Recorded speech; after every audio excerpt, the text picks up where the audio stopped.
So we're going to start. For this panel, we have three presenters.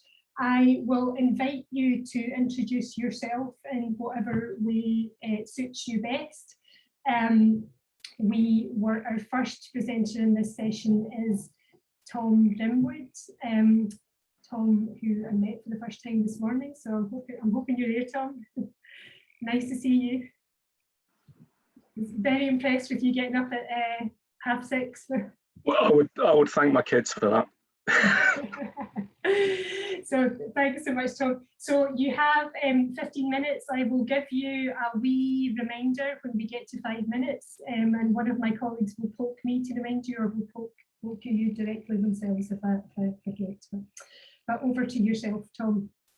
Okay, thank you very much. Well, my name's Tom Grimwood. I work at the University of Cumbria, where I run a research unit called Health and Society Knowledge Exchange, and I'm also the head of the graduate school there. And I need to say from the start, I'm not a social worker, so I'll hide. Well, I don't know why I am really, but my background is philosophy, rhetoric, cultural theory.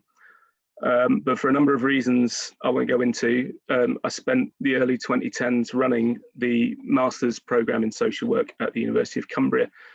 And it was a really interesting time. It got me thinking a lot about how social work and philosophy were often engaged in similar concerns, that there was much to learn from each other beyond that kind of traditional higher, big theory up there and evidence of things in practice over here and the two borrowing from each other.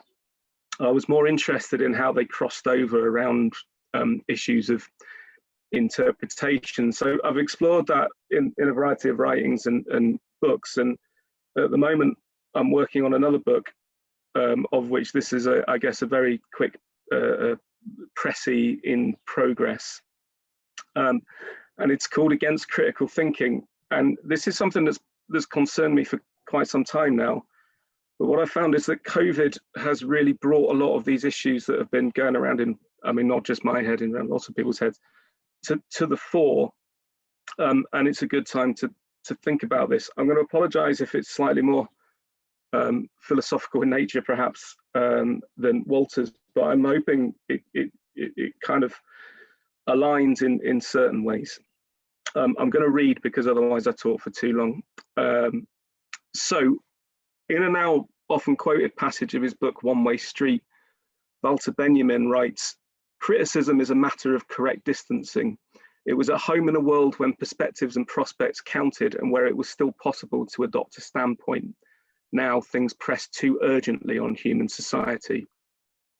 Benjamin wrote this in 1928. However, such a quote may seem even timelier in the current age. After all, today the social world is marked by deep-rooted complexities, tensions and challenges which disturb the notion of correct distancing. In Tina Wilson's words, there is a, quote, shift from linear human causality and progressive problem solving to constitutive complexity and an unpredictable relation with more than human worlds, end quote. But this complexity is also framed ironically by a mantra that there is no alternative, that it is easier to imagine the end of the world than the end of the present system of economic and social policies, as Frederick Jameson and Mark Fisher both said. And that phrase is particularly interesting now that we have kind of seen the end of the world during COVID, when we saw as Walter said, the collapse of all these different exchange systems and government financed work and whatnot. But within this world, professionals and students within social work are constantly reminded to employ critical thinking to navigate this world through their practice. Yet they are also in the grip of urgencies, welfare crises, sparsity of resources, mounting caseloads, and so on, as well as a vocabulary of urgency, all of which sit uneasily with the model's underlying appeals to critical thinking and practice. Furthermore, as we're attempting to think through these problems, Western culture is marked by repetition and nostalgia, with an open question as to the value they serve. So if being nostalgic about the 1970s or the street level bureaucrats is inspirational for students, but there's a bit of an open question about this looking back, which has really taken a hold in our cultural practices. It's perhaps no surprise then that this era sees the rise of what has been termed post-truth, the manifestation of practical ambiguities into the notions of critique, truth, and evidence. And all this means that the correct distance Benjamin refers to seem far from obvious. But more than that, the means by which we are to find the correct distance seem exhausted, tired, and rather too obvious. It's within such context that a potential dialogue emerges between social work and the philosophical issues which underpin the current cultural climate regarding criticality. This dialogue is based on a shared interest in what is most difficult, uncertain, and challenging about life, and about the media through which we express it, be this language, actions, papers, screens, or something else. Given that many of these challenges pose significant problems for the theories that such disciplines have traditionally drawn upon, we should now be critical of critical thinking, its assumptions, its basis, and its aspirations itself. So let's think about how critical thinking is traditionally positioned within social work. And I think there are three broad headings which will be quite familiar, I think, to a lot of you. There's critical thinking as a requirement or hallmark of professionalization. There's critical thinking as an aspect of rigorous scientific practice, evidence-based practice. And there's also social critique and broader social change that we see in things like critical social work and Marxist social work. It may be said, with tongue slightly in cheek, that the distinction between professional qualification, typically marked in most countries by a higher education degree, and more vocational training, is the presence of the word critical in the learning outcomes. Found this doing a lot of validation events. The difference between level 6 and level 7 is that you just add critically in front of all the learning outcomes, apparently. As McKendry et al. Have noted, criticality has increasingly featured in educational standards for health and social care. It's a generic skill to be learnt in classes and transferred from one to another. But this alerts us to a dual dimension of criticality in the professions. On the one hand, indicating a depth of skills and knowledge, which is legitimized by institutions and organizations, qualifications, career pathways, CPD, etc. And on the other hand, an applied depth of inquiry, which in many cases challenges those same institutions. While all of those involve a range of different models of critical thinking, we can see two different lines of critique within these. The critical thinking as part of evidence-based practice, for example, we can see as a form of transcendent or metaphysical critique, whereby the role of critical thinking is to put into practice an otherwise unchanging set of conditions or principles. Social critique, meanwhile, tends to be based on immanent critique, whereby its task is to unpack the hidden contradictions in the systems we use. And if these seem to be at odds, professionalization tends to fluctuate between the two. So on the one hand, there's the organizational indications of expertise, and there's also things like reflective practice, which are far more immanent. Writing on the Macmillan International Higher Education blog, Louise Katz writes of the problem with critical thinking becoming a buzzword. She says, the most commonly presented argument for the importance of teaching critical thinking at university is that it is an indispensable tool for sorting through the roar of ideas with which we are inundated daily, the information and the lies and complaints, the calls for help from those crushed beneath the weight of cruelty and greed, the racket of political trickeries, the malice of trolls, images and words speaking of strangeness and charm in all their variety, moral claims of deserving and undeserving interest groups, and propaganda. It's a lovely written statement. However, both those lines of critique I've just talked about, the immanent and the transcendent, may not be as separate from this roar of ideas as we might have thought. Immanent critique, which we might associate most with Marxist or critical social work, is committed to a mode of suspicion, unmasking, and deconstructing. In his famous 2003 paper, Has Critique Run Out of Steam?, Bruno Latour notes the similarity in approach between such critiques and conspiracy theorists. He argues it's essentially the same tools, it's just that one happens to be in an authorized academic institution and the other is somewhere on a Facebook group. Peter Sloterdijk, meanwhile, noted in 1987 how the debates within critical theory have become a series of rigged moves, a well-rehearsed exercise where everyone knows the outcome. Latour concludes that critique has not been critical enough because of an undue focus on the idea that matters of fact constitute reality. Whilst for Sloterdijk, the problem is critical theory just leads us to cynicism, because knowing better than everyone but not being able to change the world creates this sort of malaise. For Latour, matters of fact are only partial elements of matters of concern. They are constituted primarily by an artificial separation an individual establishes between themselves as critics and a naive everyday world. Transcendent critique, so the evidence-based practice type stuff, meanwhile leads us, as Walter said, to scientism, a largely descriptive and self-referential approach, which can be seen particularly in the UK government's rhetorical use of the data and the science throughout the COVID pandemic, but also reflects a worrying move towards data-informed behavioural science in health research, which moves us away from the notion, typically in social work, of the person in situation. And the problem with that, of course, is that while we may, there's been prolonged criticism of evidence-based practice. Walter mentioned it. Stephen Webb, of course, wrote that fantastic article in it back in 2002, I think. It still remains fundamental to, say, funding streams, etc.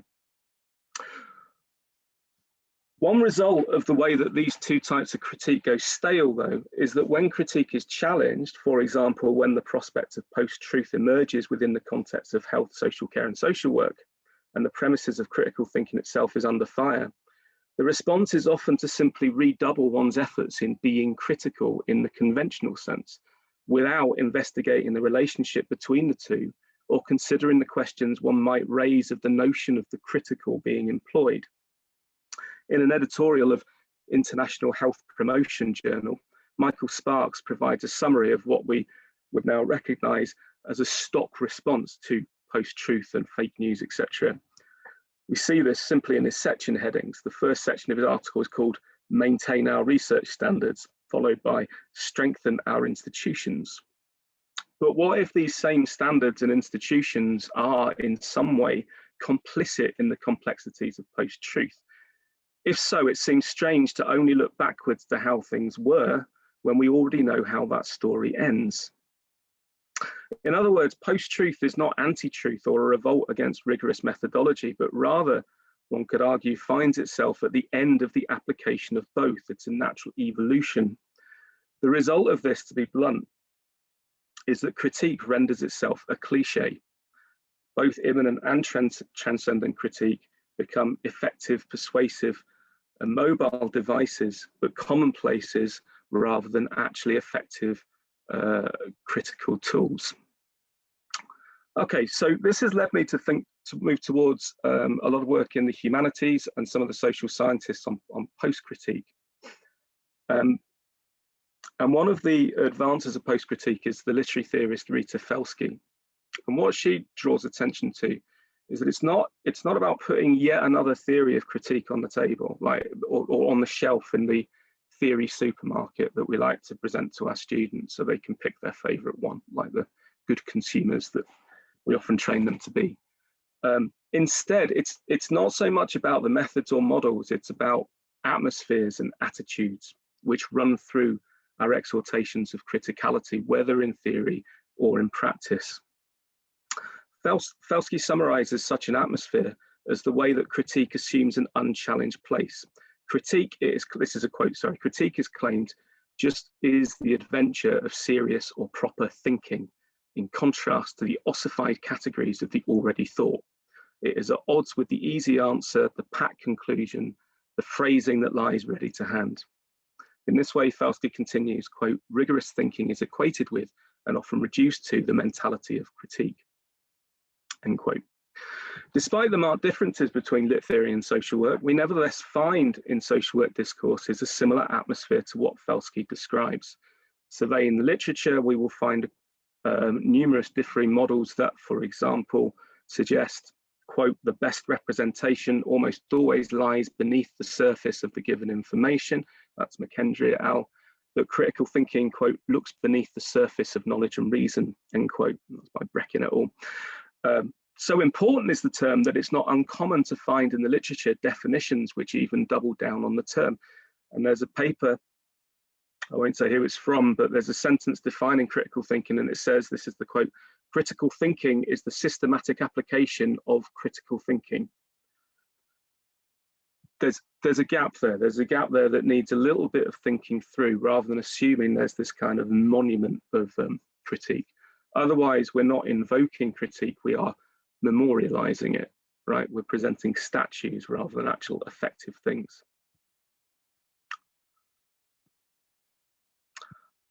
All of these different accounts to come out of the literature and your textbooks and all this sort of stuff depend upon what Felsky terms a rhetoric of defamiliarization, a rhetoric which necessarily positions critical thinking in its own exceptional space.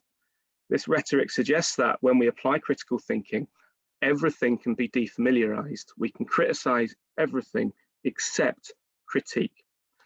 As a result, it's a bit like Descartes. You know, Descartes can doubt everything except the fact he's doubting. It's kind of similar with critique, or Felsky argues. As a result, Felsky argues that the social worth of critique can, it seems, quote, only be cashed out in terms of a rhetoric of againstness, end quote. Critical thinking has, in her view, developed a disproportionate focus on critique and suspicion at the expense of thinking as an embodied practice in time and space. Such againstness can be seen, for example, when Gambro, in her textbook on critical thinking, presents the hallmarks of critical thinking in health and social care as a series of binary oppositions. These include clear versus unclear, relevant versus irrelevant, consistent versus inconsistent, logical versus illogical, deep versus shallow, and significant versus trivial. Critical thinking, Gambrel says, is about revealing the evidentiary status through questions that are too often not asked, questions which take us beyond the immediacy of the decision and either back to its origin or its evidence or forward to its effects, who it works for and how. Now, okay, what's wrong with that? Just a wee time check for a couple of minutes, yeah. Couple of minutes, fantastic. We certainly don't want less of that critique. The problem is, it's clear that these dualisms that set up what critical thinking is are constructed entirely from the perspective of one side, which is the side of the critic. That is to say, the presentation of these binaries results in a clear, consistent, and logical account of how critical thinking works. The problem is, in the post-truth regime, it doesn't work like that. Furthermore, presenting critical thinking in this way obscures some of its inherent practices and activities. For Felsky, imagining our everyday activities as a series of non-reflexive rituals allows critical thinking to overlook any of its own sacred texts, rites of passages, and articles of faith that it carries with it. We are left with Jacques Rancière's pithy statement on the often unacknowledged side of critique. This is the quote from Rancière: where one searches for the hidden beneath the apparent, a position of mastery is assumed. This is why I think understanding the cliches of our practice, whether we're social workers or philosophers, and their formative role seems important. From this, certain tenets of post-critique become particularly relevant for our discussion. So I'll just list them off and then I'll finish, okay? The general headings. First of all, based on Bruno Latour's work, the difference between matters of fact, which we tend to focus on in things like evidence-based practice, but also in our hermeneutics of suspicion, versus matters of concern, which draws in our more emotive, desiring, embodied understanding. Second, the performance of knowledge. Knowledge isn't just a thing, but as Eve Kosofsky-Sedgwick, can never pronounce her name, says, what does knowledge do? The pursuit of it, the having and exposing of it, the receiving again of knowledge of what one already knows. How, in short, is knowledge performative, and how best does one move among its causes and effects? End quote. This involves the banal, the ritualized, and the forgettably ever-present aspects of our approaches to conceptualizing care, which includes our academic institutions, involves our governmental institutions, everything. Third, understanding context as a beginning not an end. Context as a way of is typically used as a way of forcing apart the critic and the everyday. And finally, the link between everyday rhetoric and interpretation. As I've said before, what I don't want to do here is simply add one more set of theories or one more book on the theory supermarket. But I do think, firstly, the post-critique has a lot to offer the current challenges to social work. I also feel that social work has a lot to answer back to those post-critique theorists, which are often working in the humanities and social sciences, so they have their own set of questions. And specifically, post-critique is very much against the idea of suspicion and uncovering. I think following Walter, there's an inherent politics to social work that is necessarily committed to unmasking some of these things. So what I'm really interested as I continue to write the book and as I listen to all these conversations that we're having today is what's the best way for arguments from social work to speak back to these arguments about post-critique whilst taking on board their use of the cliches of practice and the cliches of academia. Thank you. Sorry if I went over. Thank you so much, Tom. There are loads and loads there to think about. We will have questions at the end of the following two speakers. So what I would ask everyone to do is to start recording your questions and thoughts in the text box so that we can return to those when we speak at the Q&A. But thank you so much, Tom. That's fantastic. So we shall move on now to our next speakers, who is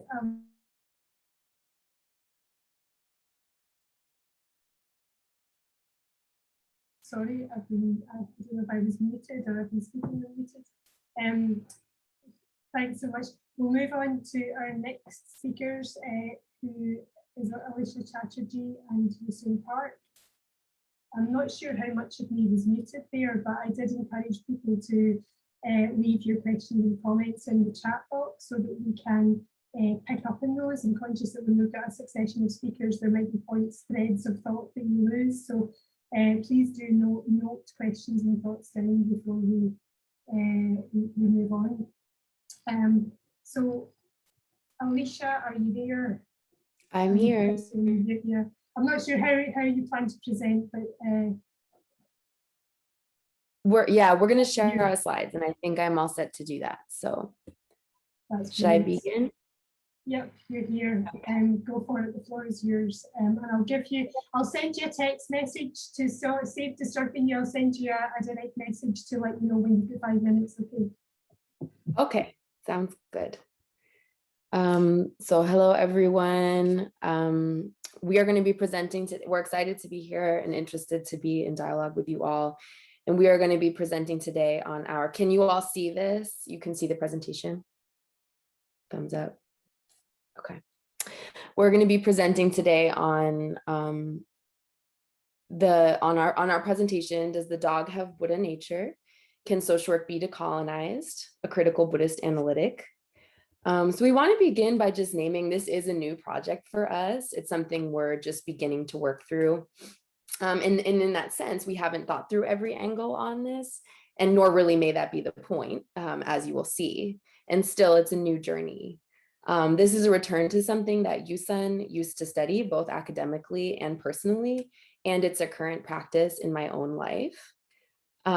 Before we begin, we also want to name the vastness of Buddhist thought. We're drawing on from a Zen, Chan and Sun tradition, which is specific to what we will present today. Some of the concepts that Yoosun is going to talk about later in the presentation, sunyata and anatman, are common to all of the strands of Buddhism, but we are focused on the Zen, Chan, and Sun traditions. There is an extraordinary depth of scholarship in many schools of Buddhist thought, and they have existed for thousands of years. So we want to also name that and position our talk within that framing. Our purpose today is going to be to offer a different perspective, a theoretical strand and analytic that's different from the usual. And we're interested in challenging and exploring the notion of futurities. and some of the very concepts that are embedded in the conference to really ponder and question, what does it mean to be radical? What does it mean to want to change something, to change social work? So let me just, there we go. The title of this project is, Does a Dog Have Buddha Nature? Can Social Work Be Decolonized? And we are offering the concept mu. The term mu is often used or translated to mean that the question itself must be unasked. The question is unthinkable or unaskable. Mu is an interruption that's not letting us rest in a binary or in the rationale. In fact, it's a refutation of the rational paradigm. Indeed, mu is often a response to a koan, an unanswerable question, something that you meditate on, and it pushes you out of the rational through the imponderableness of the question.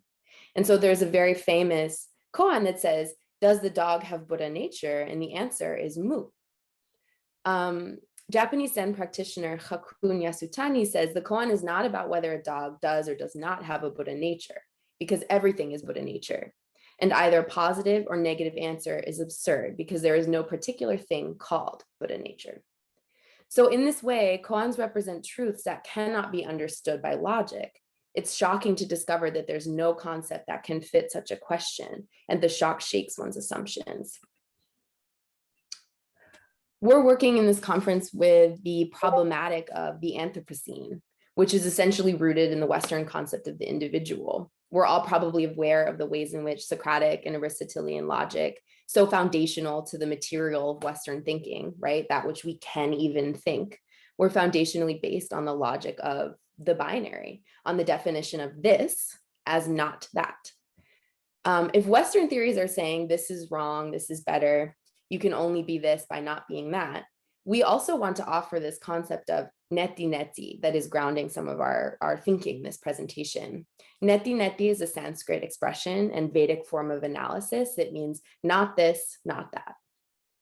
Here, neti neti offers a frame to understand that our own analysis, our own words are also empty. And Yoosun's going to talk with you more about emptiness shortly. And neti neti fundamentally challenges phenomenon and how we understand phenomenon, whether it's self, the world, and anything else. We also want to think about this issue of epistemic colonization. De Sousa Santos talks about epistemic colonization and epistemicide as one of the wakes of Enlightenment era knowledge production, of colonization, settler colonialism, and legacies of enslavement. And we are aware that there are so many ways of knowing beyond those legitimized by so-called Western knowledge producers. And even as we say those words, we want to think about how highlighting knowing as a central concept may also be trapped in an ontology and epistemology that says that knowing the world is always tantamount. We're really curious, what does it mean to grapple with legacies of epistemic colonization? So some of the questions that I think we're here asking are concepts like, what does it mean to think beyond the human in social work? Is it possible to craft a mode of intervention in ethics that rejects mainstream social work's preoccupation with the human and the classic humanist binaries of self and other, mind and body, society and nature, human and animal, right? We also were interested in this quote by Donna Haraway in her recent book, Staying with the Trouble, which asks, what happens when human exceptionalism and the utilitarian individualism of classical political economics becomes unthinkable in the best sciences across the disciplines and interdisciplines? And so here we're seeing, Haraway is touching into this concept of unthinkability, right? But our curiosity is, what does it take to accomplish the first quote of a radical epistemological shift? If we are working within an epistemology that would make such a shift possible, would we be able to ask the same kinds of questions? Would we still be thinking of interventions and ethics? To speak to Haraway's question, would there be a best science or disciplines and interdisciplines? I think, we have this question, if we're thinking the unthinkable, would there even be a thing like science, not to mention best science? Returning back to the concept of mu and asking the question, such categorical thinking is impossible. Both yes and no are correct and incorrect. And we've taken up some new frames in recent years to engage with the question of social work futurity beyond the ideals of the universal subject embedded in neoliberal humanist epistemologies. But we want to argue that they may fail to meaningfully acknowledge the contribution of non-Western sciences, theories, and cosmologies that vastly predate recent academic offerings. What's required to unthink the question is a task that may not be possible through thinking new answers. So before I pass it to Yoosun, I just want to name in this work what I've had to do is to actually resist much of my own training as an academic, and even in the ways I've been inculcated more broadly into Western thought and practice, to have a linear and teleological argument where I say, here's this, here's that. This is made up of ABC, this is made up of DEF, and that is both different and better than this, right? And to instead be actually able to sit with the interruption of not this, the possibility as well of emptiness within both this and that. And what I think that does, which I myself am experiencing and I'm trying to let myself experience, is to incite a kind of crisis of seeking the therefore, right? Seeking the end, the resting place for the mind, for rationality. And I'm really interested in that point of crisis, especially in challenging the concept of the Anthropocene as fundamentally a project of epistemology, rationality, self and other making. So what does it look like to stay with the present crisis of Mu? And I'm going to pass to Yoosun. So thanks for that, Alicia. So to delve a little bit deeper into the concept of Mu, and excuse me, because I'm going to look over to the side a little bit where my notes are, because since Alicia is sharing the slides, I'm not seeing the notes on the slides themselves. So we wanted to introduce you to perhaps the most fundamental tenet of Buddhism, and that is this notion of emptiness, sunyata in Sanskrit. And it's this idea that all things are empty of intrinsic existence, self-nature, called svabhava in Sanskrit as well. So what this notion works against, in a sense, is the quote that Alicia showed you earlier by Stephen Webb, where he talks about humanist binaries of self and other, mind and body, society and nature, human and animal, etc., which, as we've talked about already, I think we're all in agreement as being a problematic to be dealt with, right? In order for there to be a better, more just, more sustainable, more something social work. So we offer this as kind of an idea that also it's not a new idea. Buddhism has been around for almost 3,000 years now. So it's an idea, and it's a notion that we've been struggling with for a long time. So to explain sunyata a little bit more, it's often misunderstood to be a nihilistic claim that just nothing exists, that reality is just a vast emptiness. But what it actually means is that all phenomena are empty of self-nature, an intrinsic nature. So it's a radically anti-essentialist claim. A refutation of fixity, of both the self and the world, and that nothing and no thing is permanent, stable, and stability is usually talked about as abiding, is the term that's used in Buddhist terminology, and unchanging or independent in its own existence. So there is no self in this sense. Nagarjuna, a 2nd century Indian Buddhist philosopher who is credited with really truly settling this notion of emptiness, sunyata, said that it's incorrect to say that things exist, but it's also incorrect to say that things don't exist. Neti, that Alicia was talking about, not this, not this. Nothing you can say about any phenomenon can be true because of this. There's a really famous example of a chariot where a Buddhist sage was sitting around arguing about this notion of emptiness. And as a demonstration, he said, here's a chariot sitting in front of you. So you might imagine your car sitting in front of you. If you start taking parts away from it, you take the wheel away, you take the door away, you take the engine away, at which point does this cease to be a car? So the argument really about sunyata is that there is no thingness to a thing, that we are all, and the universe is, an aggregation, temporary aggregation of things. So can we go to the next slide, Alicia? Mm-hmm. So anatman is sunyata, emptiness, applied to thinking about the self. So it really Can I means. just say that's a couple of minutes, thanks. Oh, no, okay, I'm gonna have to hurry. No self. And this, I won't tell you the background of this, but this gives you two different ideas. So on the left side is what's called the gradual school of enlightenment. And it says the Bodhi is the body tree, the mind is like a bright mirror stand. At all times, we must strive to polish it and must not let dust the light. And what it means is that in order to get to, it's an incrementalist, linear, teleologic methodology of progress, right? Which I really tie to a Western way of thinking. To become enlightened, one has to become better, do cleaner thinking, do more meditation until we progress enough to actually reach it. On the right-hand side, which is a more radical side, it's called the sudden school of enlightenment. What it says is the Bodhi has no tree. There is no thing. The bright mirror also has no stand. Fundamentally, there's not a single thing. Where could the dust arise? So this school really says it isn't possible to think yourself into enlightenment. And as a reminder, this is also including feelings, and mental, not just rationality, but the whole body, right? So to apply this to social work, what's required to radically change social work isn't to clean it up or polish it.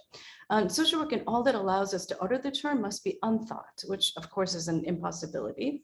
And not only critique humanist ways of thinking, but the kinds of thinking that shapes even the very questions about futurity that we're asking at this conference, we are pondering, must be unthought.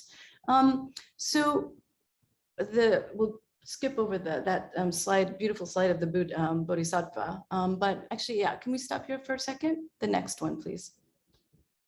I want to really put out this notion of Buddhist time. So if Buddhism in the sudden enlightenment school, for instance, isn't gradual or teleologic, what is it?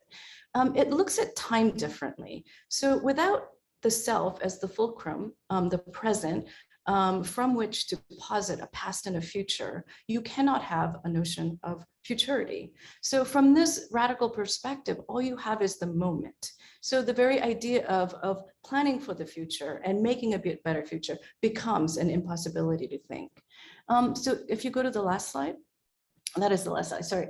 So two things that we want to leave you with, that there's far more to Buddhism and Buddhist philosophy than mindfulness, which I think is just about all we know in the West.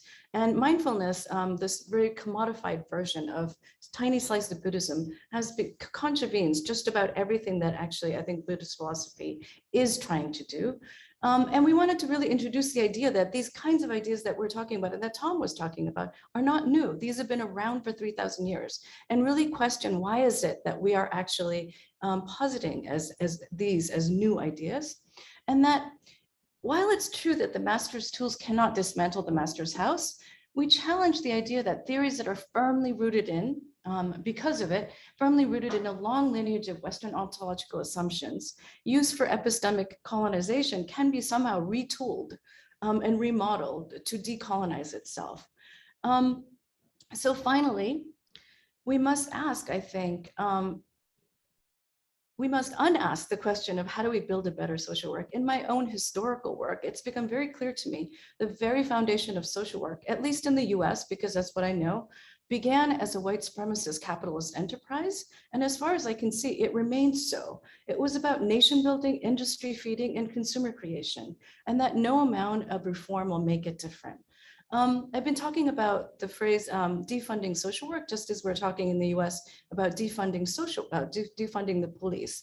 So I think what social work needs, perhaps, is really a radical change. So we leave you with this question: is social work possible? And the answer from us is moo. Thank you. Thank you so much, Alicia and Yoosun, for that fascinating presentation. And it's the synergies between Tom's presentation, drawing and Western thought, and what you brought are really exciting to explore. I have lots of things to ask you, but we shall leave those till our next presenters. But thanks loads for that. That was great. Thank you so much. So I'm going to move on as time is chasing as ever, or we are chasing time. So our next presenters are Shahana Rasool and Linda Harms Smith. I think are both of you presenting just to be, Yes. just going to try and set up the screens here. This is a whole other world of great. I see you in the spotlight, Shahana.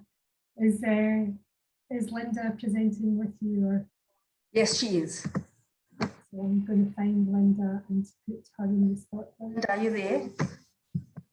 Yep. Hi.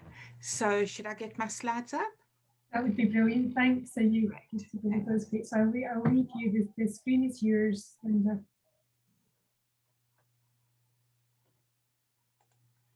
Sorry, it's just taking a moment. I can start in the meantime. No, I'm good.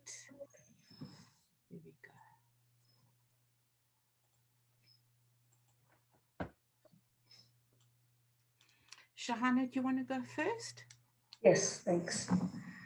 Okay, Sawubona, Dumelang, Kunjani. I am Shahana Rasool. I work at the Social Work and Community Development Department at the University of Johannesburg, and most of my work focuses on gender-based violence and decoloniality. We would like to start with an acknowledgement to the First Nations and Indigenous people of South Africa, Africa, as well as those of all the lands on the earth.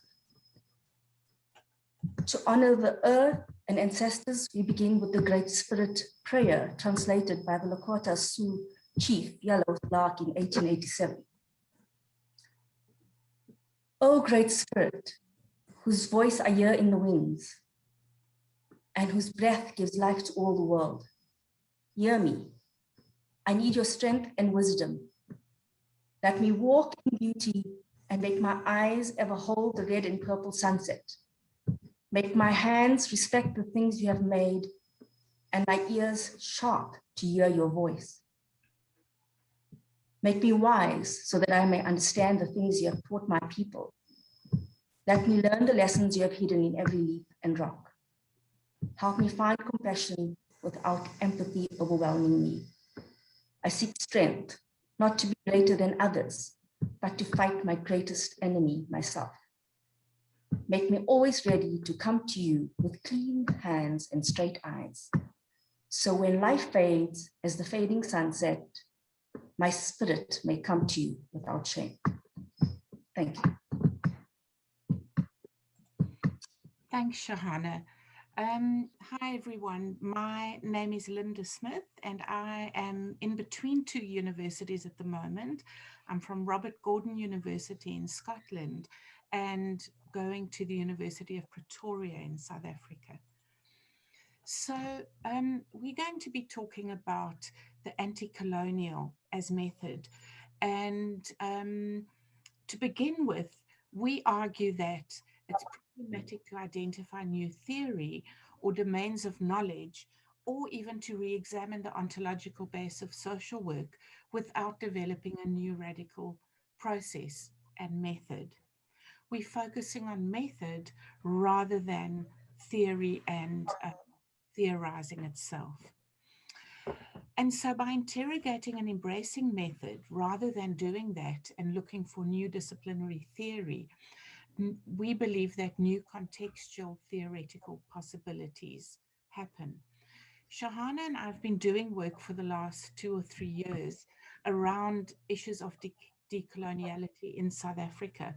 And through the work that we've been engaging with and the various theories that we've been engaging with, we've come to develop this method that we really believe is important. We agree with Vivian Bozilek about the rejecting of a liberal humanist project of social work, but we are critical of recent scholarship expressed in the postmodernist, post-humanist, post-anthropocentric, and post-conventional social work perspectives. We actually instead we problematize Western hegemonic positions, conceptual determinants of ideology, the rootedness of social work ontology in the colonial, and the ongoing coloniality of power, being, and knowledge in the Latin American perspective. Instead, we propose, as I said, the anti-colonial as method.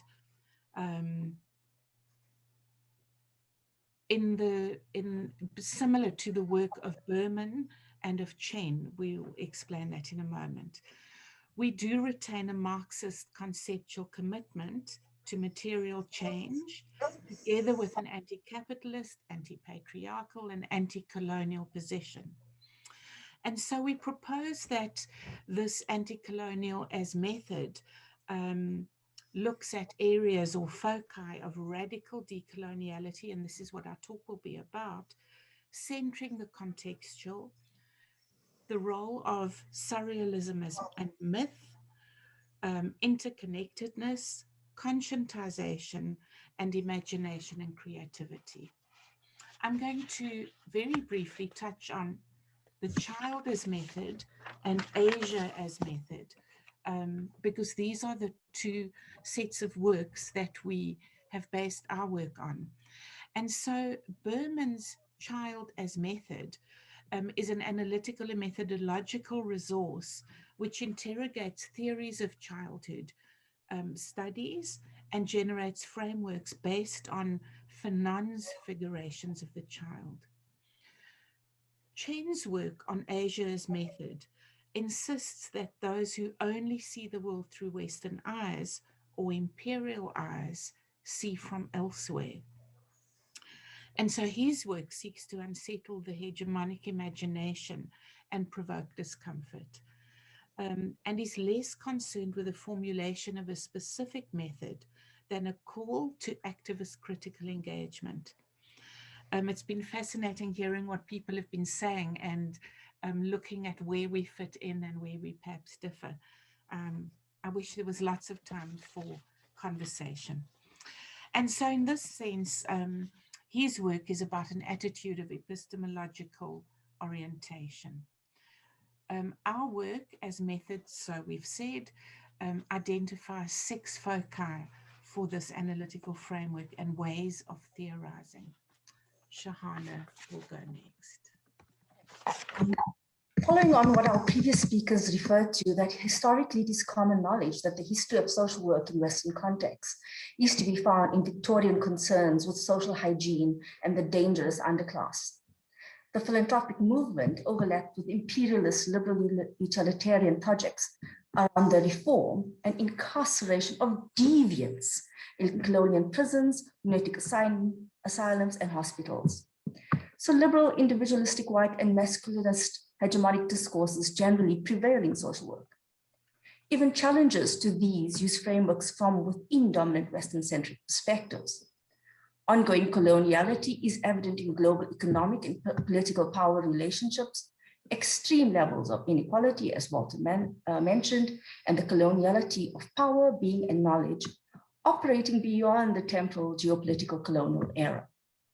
These dynamics prevail in global social work theorizing, discourse, and practice, perpetuated through structures and systems of power distribution, aggressive capitalism, violent patriarchy, and the reproduction of dominant resourcing. Linda? So I'm going to touch briefly on what we argue are the conceptual determinants of ideology.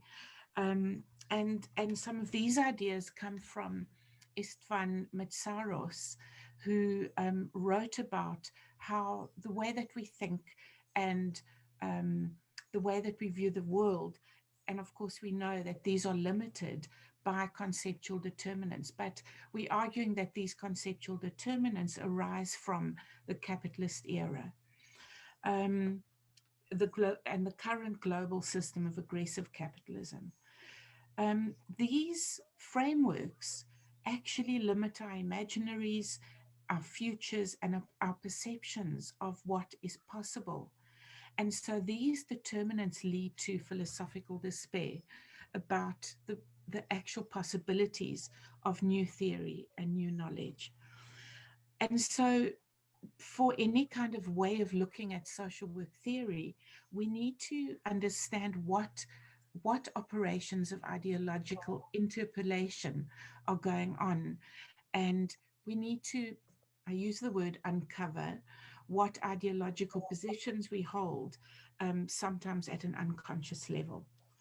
As Komarov and Komarov ask, how are we to grasp the unfolding history of advanced capitalism and the world being fashioned by its pervasive, invasive designs, as it takes tangible shape in different places, as it makes real its abstractions and extractions, as it runs up against its own contradictions? And so that is an important place where we start. So I'm talking to the next slide as well, and thereafter Shahana will.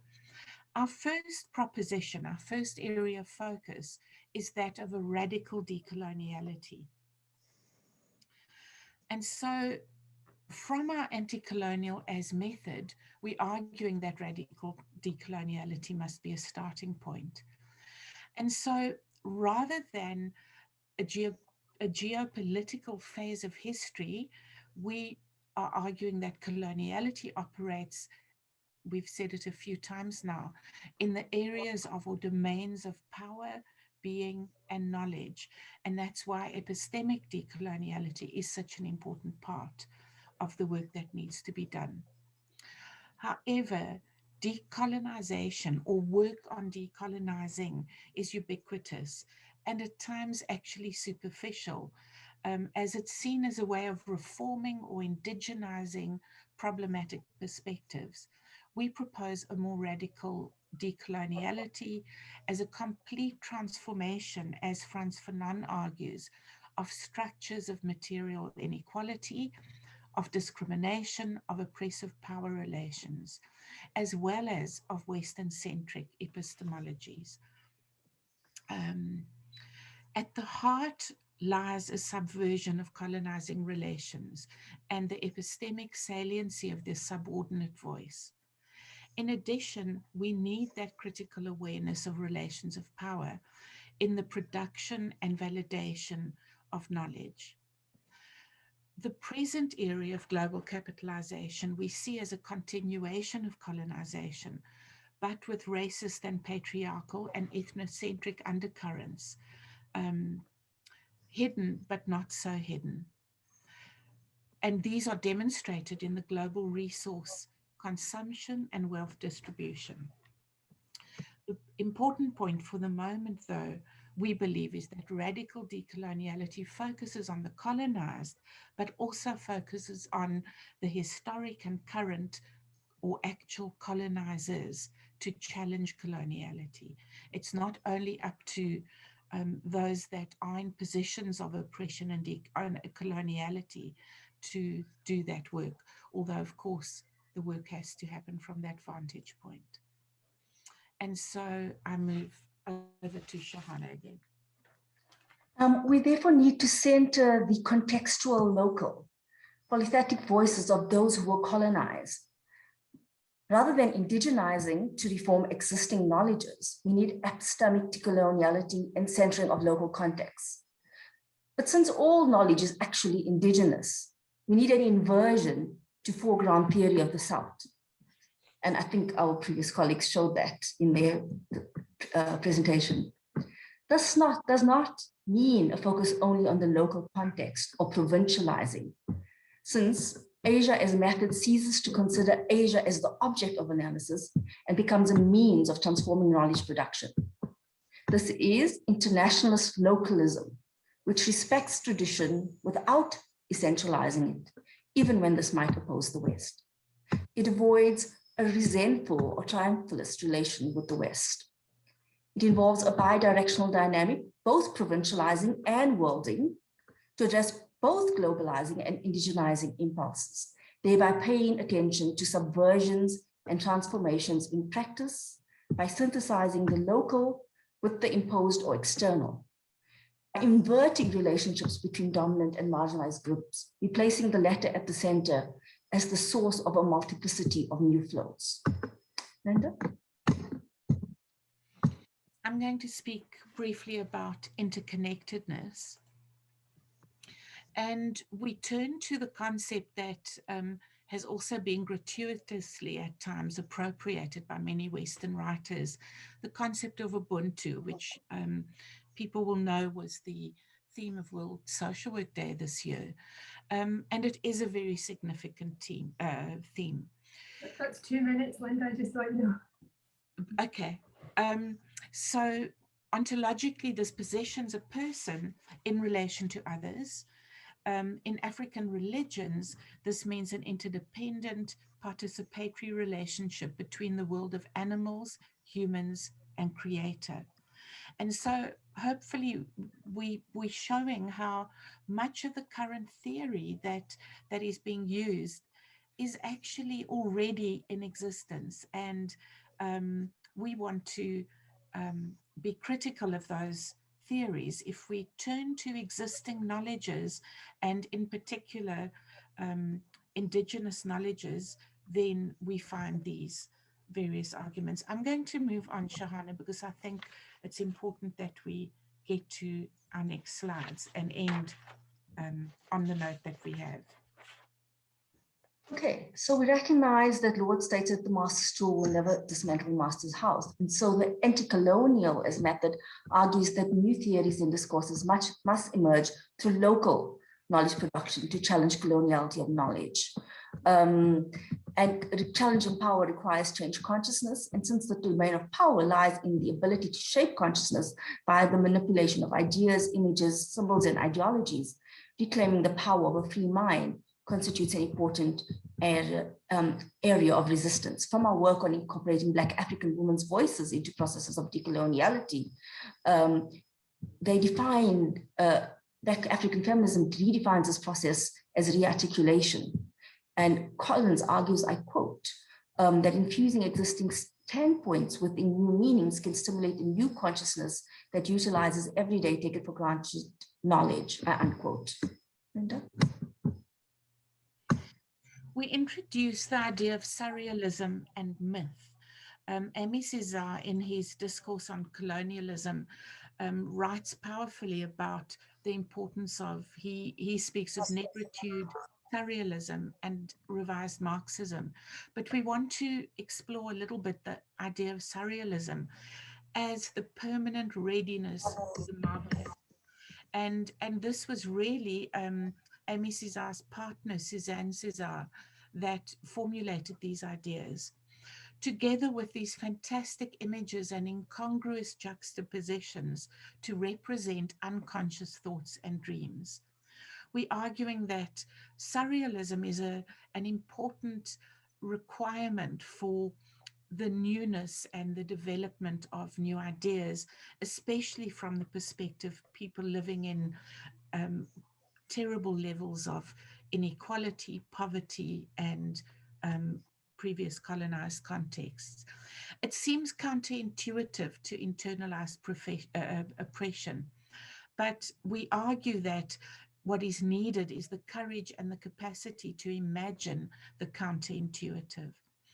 The Latin American Marxist, Maria Taigi, actually writes extensively about the importance of the revolutionary myth for indigenous people and agrarian proletariat.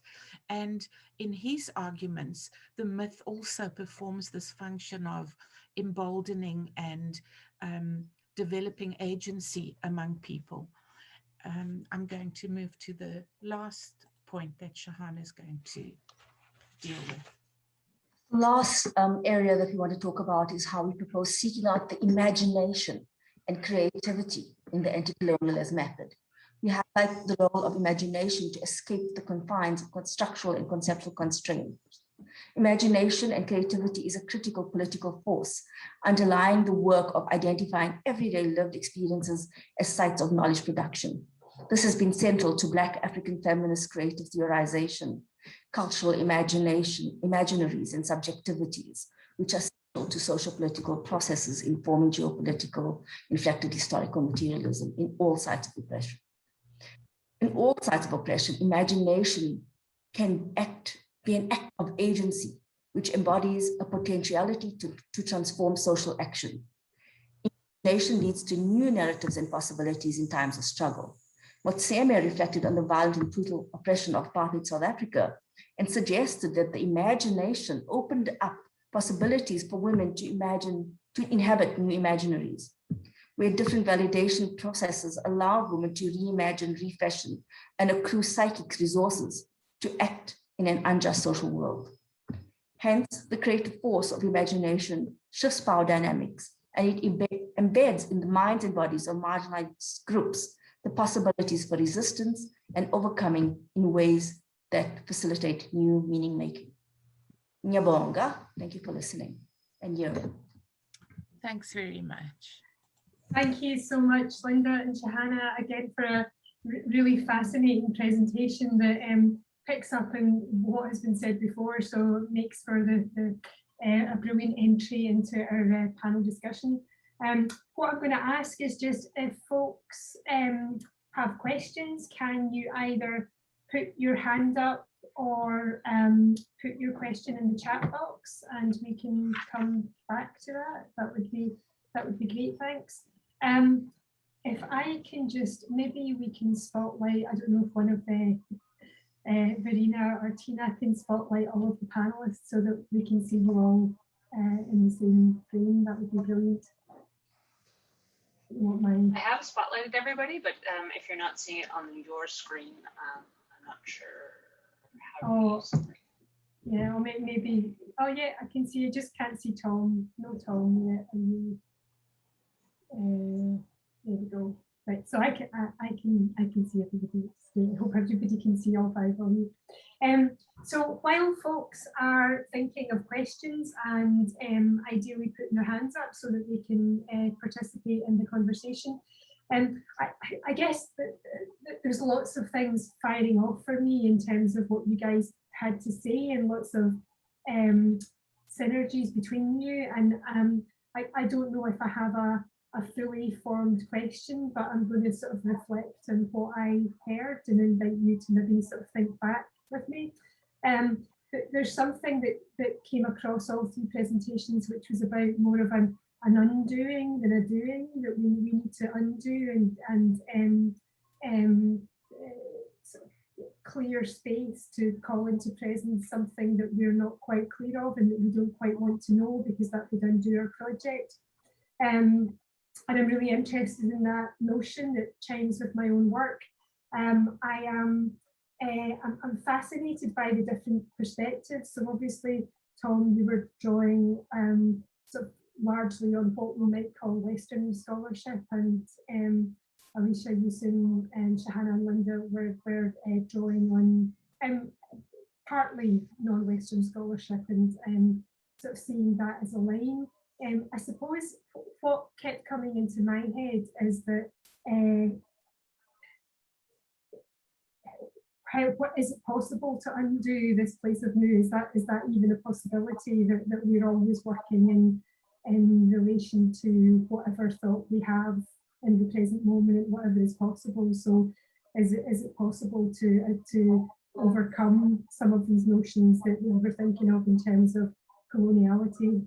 And I guess in terms of history, thinking about Alicia and Yoosun's paper, you know, there's nothing new under the sun, but ideally we want to maybe with Einstein think beyond the plane of our conception to get somewhere that is not known to us yet, and that you've sort of referred to ancient thought to help you do that.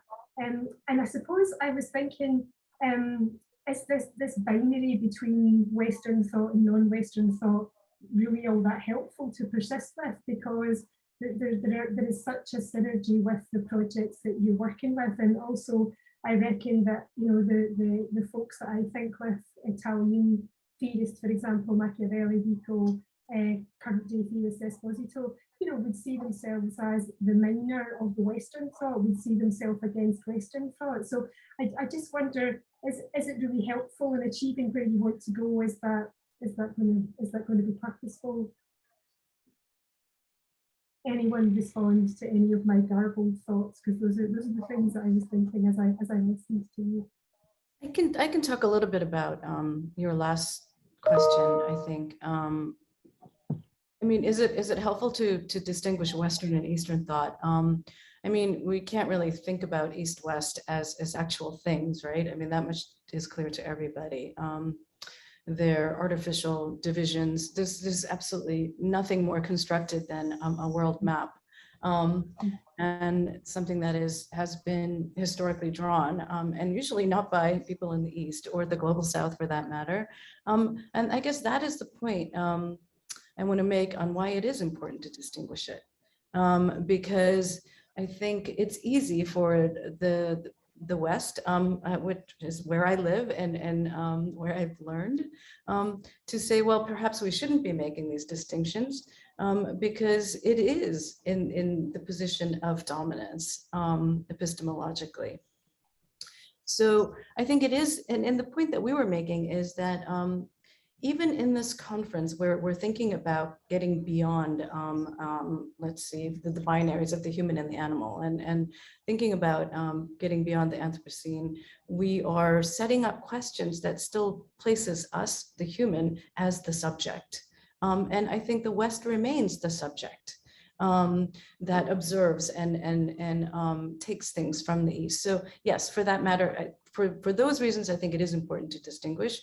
Insofar as Buddhism is concerned, these things are all these binaries are not things. So from the Buddhist perspective, it isn't the idea isn't that we should get rid of Western epistemology and somehow replace it with an Eastern epistemology, because that would be just as problematic.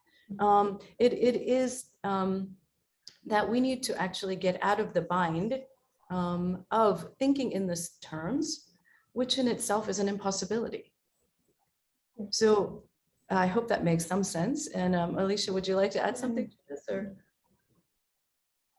No, I think you really covered it. I agree that I think that it is and Buddhism also offers this concept of relative and absolute truths that, the East and West binary is absolutely untrue. I mean, those are empty concepts. And also they have extraordinary hold and implicate power, right? And implication in our lived experiences. So I think holding both, and I appreciate Yoosun, the way that you brought in both your response to that question, as well as the critique of or the inside of the Buddhist theoretical frame. I was just going to say the phrase, and I'm going to say this mindful of the question that Donna's just asked about about practice, is the phrase "there's nothing new under the sun." There's a writer called Boris Groys who says there's nothing new under the sun, but the sun never shines in the museum, and that's where all the new things are, because it's only in comparing things to what are our musealized cultural archives that new manifests itself. Sorry, I'm just being, because Donna's wanting us to get the practice, I'm starting to talk about museums. I'll try and restrict myself. I think there's something interesting when we talk about East and West, though, about that question of whether these are sort of lived practices or whether these are memorialized, sort of embedded, if they're statues, which those of us in the UK, well, we've heard a lot about statues over COVID, but are these sort of rock solid, these sort of acts of remembrance, which I often feel when we turn to theories, or when I read practitioners turning to theories, there can be an element of it's a form of remembrance rather than a form of light, and as a result, you get a kind of simulation of Eastern thought, a simulation of Western thought, which is carried by the digital media, as a form, the sort of mass repetition that's inherent to it. So I think it's a really difficult question, and I guess I was trying to follow on from what Yoosun and Alicia said. It's like that it's kind of not real, but it's floating around in aspects of discourse, in the way that we're sort of, in the way that we remember our identities rather than the way we carry them out. The question is whether we're trying to undo to something more authentic, or whether we're just undoing and unraveling and re-raveling, because I'm really wary of that idea that we need to sort of clear things away and become more authentic as social workers. Again, I think that's a very particular European early 20th century way of thinking about things. Sorry, I'm just waffling, so I'm going to stop now. Can I add to the question about whether it's possible to do? And I really want to talk a little bit about the work that Linda and I did in our social program itself. And what we've been doing. Firstly, it was all informed by the Rhodes Must Fall and Peace Must Fall movement of students. And just the fact that they've moved those statues that Tom talks about, the Rhodes statues, both in South Africa and in the UK, was something that was done by the movement of students, and bringing the voices of students into our classroom and their own experiences in their communities to inform knowledge production has been really at the center of the work we're doing. So if we change the way we do things, we can change knowledge production and being.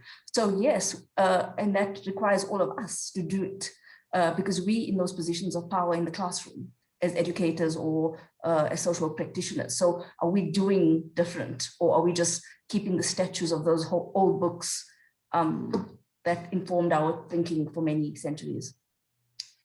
Similarly, thanks, Shahana. I mean, I just want to add that if one does take the view that all knowledge is indigenous, it's not so much about undoing knowledge, it's about positioning oneself within the knowledge that you find yourself in, and acknowledging that it is but relative to a specific context. And by then respectfully incorporating whatever might be valuable of another body of knowledge becomes a way of gaining and growing through that, I think. But it's about a power relationship, and I think that Western knowledge suffers from the problem of power. And I'm conscious of that because of the imposition of it and the universalizing of it, to the extent that knowledges are othered and seen as indigenous, as if the universal Western knowledge retains forever its superiority. If I can just add one more thing, I mean, I don't really mean to be, I'm not actually trying to go to Foucault at all, but I mean, I think what really is important here is to think about, from our perspective, from our paper, what is knowledge? Because if we're thinking about a post-anthropocentric world, for instance, this notion of knowledge, what someone knows, right? What does that look like from the perspective of my cat who is sleeping upside down on the couch over there, versus what we consider knowledge? Those are not commensurable paradigms, right? In the Kuhnian sense. So then, but we, as long as we keep talking about knowledge and incorporating or reforming, I think then that what gets to be knowledge and who gets to be the subject of that knowledge still remains us and not my cat. And I hope that makes sense. So if we're serious about what we're saying about all these post words, then we would have to be really thinking radically differently. And that, from the Buddhist perspective, is not something you can arrive at through thinking about it. So, because that still keeps you in that trap. So what do we do about this? And just in the, Donna was asking in the chat, or do we surrender? I just want to say surrender itself is an action. So it's not, so that in itself is not an answer either. But I guess our talk is really an invitation to rethink this word about being radical. Rethink, and do you see again that I'm still in that, I'm unable to actually say anything, right? Because I'm still talking about and speaking in the terminology of thinking. And I suppose that's for me certainly one of the frustrations of social work in general and a lot of social work scholarship and through teaching, is that there is a desire to produce the model, the frame, the something that leads to the better, and to say hold the space. And I do think, and I suppose that my East-West question is as much about what would Indigenous knowledges be working in a scheme in Glasgow where people have no clue about Western epistemologies where people are not, have a relationship to that indirectly, and who undo it and subvert it in their own ways, but also wouldn't have a clue about what might be called non-Western or Eastern or decolonizing epistemologies. So I suppose I kind of want to keep the space open to think about undoing in those ways, or working out how do you think with, or how do you hold the space of not knowing with those. That seems to me as important, and that might not draw on Buddhism, that might draw on something else. And just thinking of Scottish poets, for example, who have been doing, I can think of from 50 years ago, who are doing this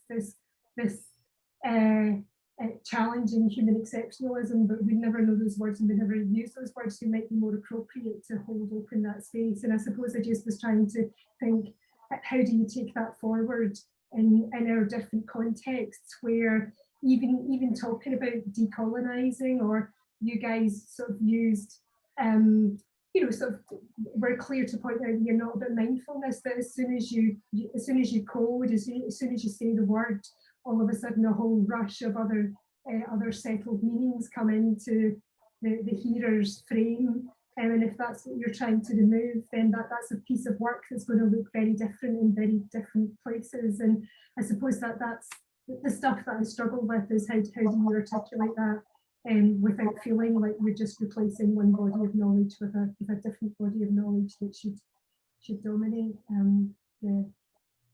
But too meandering. In terms of this, like Donna's invitation to ground us, and I don't know whether you want to speak to your questions, Donna. It would be really nice to hear from you if you are. I do think there's a real challenge as somebody who's interested in theory and working with practitioners and with social work students, that it's quite hard to encourage people to linger on these big questions when, in my experience, many students are keen to get on with the task at hand, and there is a challenge there to hold open a space that allows folks to even have the luxury of not thinking, perhaps. That's the challenge as an educator, and I think is maybe highlighted by Donna's questions. There's part of me that wants to say, as a non-social worker, but someone who's been involved in social work education, and I remember when I was first given the program specifications, because I had to write the master's program, and the requirements from I think it was from the AHRC, not the AHRC, the HCPC. If it had been the AHRC, the Arts and Humanities Research Council, that would have been a very different curriculum. But anyway, they had the curriculum, and I remember thinking, how on earth are we meant to teach all this stuff with the time we have in a classroom? They're meant to be experts on ethics, they're meant to be experts on psychology, they're meant to be, religion, culture, and the thing, it's not a helpful thing. When in Donna's comment, when she says, how do social workers embody this knowledge into an ontological way of being, I think my first response is perhaps to not feel like social workers have to do it all, because these are ongoing chains, and or whatever your metaphor you want to use. It's like when you write a paper and the reviews come back and says, oh, you haven't talked about that, you haven't talked about that, you haven't, and it's like, but as though your paper has to be treated in isolation, or your book has to be treated in isolation, and not in relation to other books that will be on the shelf, or other papers that will be there. So I think there's something in that about the way the education is framed, and also the responsibility that some feel towards the issues of epistemology, where, I mean, like Yoosun said, surrendering is an activity. Surrendering is not, it's I'm not saying surrender, please don't surrender. But there's something about embodying the whole of it. It's like that's an enormous task. And it's perhaps not just on the shoulders of, say, one social worker or one unit to do. I mean, I won't go any further than that because I'll be stepping way out of my expertise, but I wonder if it feels overwhelming in part because, and I speak from my own faculty life, because, you know, anytime I've wanted to revise the syllabus or something like this, what the reaction I get is, but we don't have time to add that, right?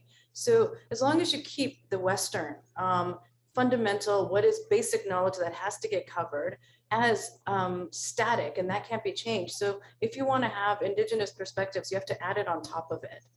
If you want to do different kinds of ideas, then you have to add it on top of it. But, you know, God knows, you know, Erikson, Piaget and Kohlberg and things like that cannot be moved out. So then perhaps maybe that has something to do with why it feels overwhelming and it feels like it's too much. So could we possibly shift those ideas a little bit? To really reconsider what is fundamental, what do people have to know in order to function as social workers, and really let go of some of the things that are really we've been holding on to for a long time. And then perhaps there may be a little bit more room. But I mean, obviously that's not going to solve everything, but it's a thought. Just to say, we were talking about this in the first block, as I recall, around environmental change and climate change and things like that, and how these are often, you know, they're not centered. They're always the optional module at the end that you might do on the catastrophic fate of the Earth.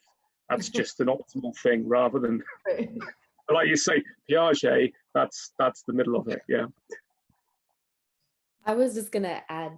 I'll be quick. I was just going to add, as well, as someone, you know, I'm in my doctoral program, but coming out of a social work training, trained as a therapist, I think there also needs to be pushback on students' intentions to, you know, get on with it, right? Like, what is getting, especially when we're honest about the projects of what it is, you know, about what social work is. And so I think asking students, I love what Yoosun said, and I encounter that in my own education, of the, you know, there's no space, and there's this interesting, like, extraordinary commitment to the projects we've already established. But I think that there's also the pushback to the student as well, around what does it mean to, like, to be pushing forward into practice, right? And what does it look like to sit in the crisis of the critical, right? Or again, honoring, Tom, your sort of conversation around that concept in of itself, but what does it look like to sit in that crisis, that question, that uncertainty? And that's something therapists, to note, if you're as a therapist, should be really comfortable with as well. I think that I mean, what is really interesting for us is actually the opposite, that because the students' knowledge base of African students are never brought in, they loved it. They absolutely loved the work we did with them. I mean, engage them in art and looking at what does it mean to say, because we sort of developed certain themes that we thought were important for decolonialities, such as critical consciousness and power dynamics, etc. And they loved engaging with it through art and play and imagination. And for them, it was all of a sudden we were hearing them, because they just become usually the subjects of knowledge and information, which is usually from the West, from all of these statute books of Piaget and Erikson and even Marx and Weber and Durkheim. So all of a sudden they were the producers of knowledge, and they were being heard, and they absolutely, you know, loved it. And we've seen how the student movements in South Africa have actually led our thinking on how we teach and what we teach. They've pushed us around things that we would not have done otherwise. I mean, that allowed us to do the impetus of finding the space that is never always there. So students can be a useful tool as well.